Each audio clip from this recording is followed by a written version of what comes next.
Today I am sharing with you the most popular street food of Mumbai, that is called chana btata. To make this recipe, take tamarind and kokum, which is also called gasinia. Clean it nicely and soak it in a water for 15 minutes.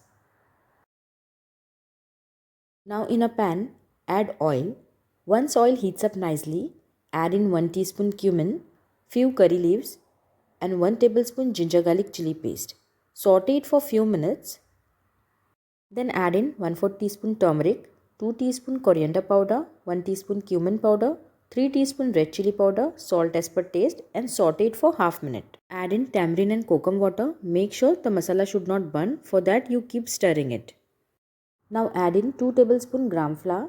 Then add leftover water of chana, that is chickpea, which you have to pre-boiled.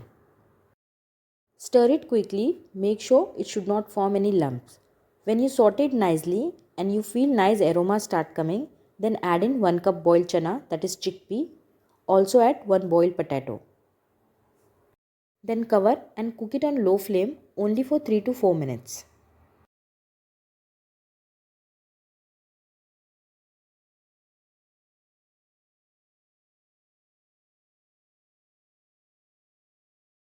After few minutes you can see oil on the top of it. It means it's done and ready.